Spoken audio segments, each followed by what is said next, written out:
All right. Right now in the five series, we're going to look at five records that I can't believe I found. Forgive me if I swear, it's very hot in New York City. Woo! Anyway, five records I can't believe that I found. And we're kicking off with James Last's Voodoo Party. I was watching an episode of Crate Diggers, and DJ Mr. Thing had referenced this record, and I was like, James Last. I know James Last for doing cheesy, troll, by the numbers, schmaltzy records that I find in dollar bins, but he'd vouched for this record. So I thought this might be an interesting record. James Last in a funky groove. Anyway, I start scouring the internet for this record. In the US, it was impossible to find. International $50 plus shipping. I was like, forget about it. Anyway, about a month later, I'm in London. I'm with a friend of mine.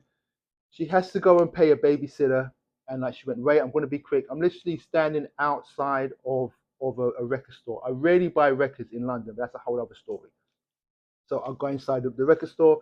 I'll go to the second floor, flicking through the bins, and almost straight away this record pops up for 10 quid. I thought 10 quid, I'll have some of that, mate. Say no more, bruv. Bought it, took it, very happy with it. Crazy. Kimiko Kasai, Tokyo Special. I buy Kimiko Kasai records, one of my favorite singers. She's a Japanese singer. Couldn't find this record. I was in Osaka, Japan, and I was in Disunion, one of my favorite stores. I walked in, there was this guy walking around with this record, and I'm like, "Is he gonna buy the record or not?" Because he was doing the walking around, looking at it, and kind of holding it, not really sure thing. I followed him for about 20 minutes, and I was like, I can't do this anymore, and I just left. Right, I just bought some records, and then I left. Anyway, a few days later, I'm back in there. It was my final day in Japan, right? I thought, let me just go through this union and pick up a few jazz pieces, right? I grabbed a few jazz pieces, and then I'm flicking through the hip hop section idly, and this record pops up. I'm like, I can't believe I found this record. I guess what he did is what some collectors do. They're not sure about a record, and they put it in a different section, hoping that nobody will find it in this section. Anyway, I found it, couldn't believe it. Started texting friends straight away. Look what I found, and they're like, bro, I don't really care. I don't buy records. But anyway, Muse Road. I bought this record in Brooklyn. Loved it. It's like a high life piece. And one day I was taking a record off of my turntable, and it just snapped. I was like, and me being an OCD collector type, I've got to find this record.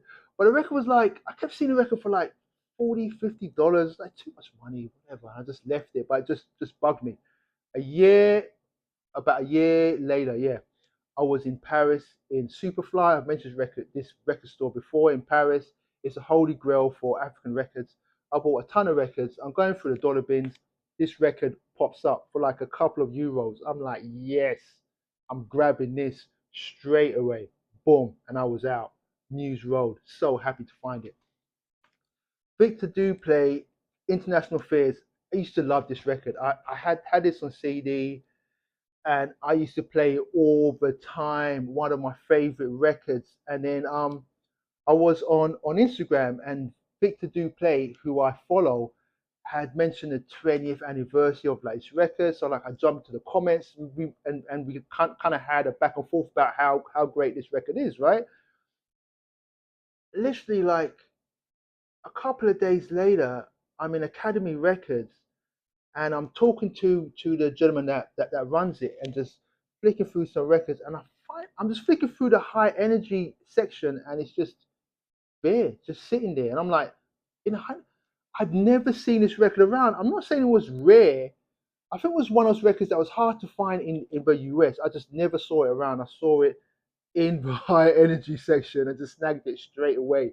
2 days after being in the comments with Victor Duplay. Roberto Morena, when I first arrived, this is Esau Polos. Is this Lucky Number Seven? It's called, yeah, Lucky Seven. When I first arrived in New York, I went to this place called the Thing, which is the Eighth Wonder. It's in Greenpoint in Brooklyn. The upstairs is like a bric-a-brac store, and downstairs is records upon records, just a disorganized mess. But for diggers, it's just like we just salivate for that kind of stuff. I kind of used to, but not now. But anyway, back in those days, I'd really go digging. Anyway, It was overwhelming, and I only bought a couple of records, some other record, and I bought this. It was I never knew anything about salsa. I just bought it because my favorite number 7, and it just looked cool, and I just bought it. And to this day, this guy remains. I've got hundreds of salsa records now. This guy remains my favorite salsa artist. He's a renowned artist, and his records are highly collectible and go for quite a bit of money now because he's just bangs out hit after hit. I just never knew. I bought it randomly, and it's just he's just stayed my favorite artist. It's just so odd. The vinyl gods. And just as a final touch, a final note, the guy DJ Mr. Thing, right? Who had done the Crate Diggers that highlighted this record. I ran into him in a record store in Brooklyn and told him the like story, and he was just super chuffed, right?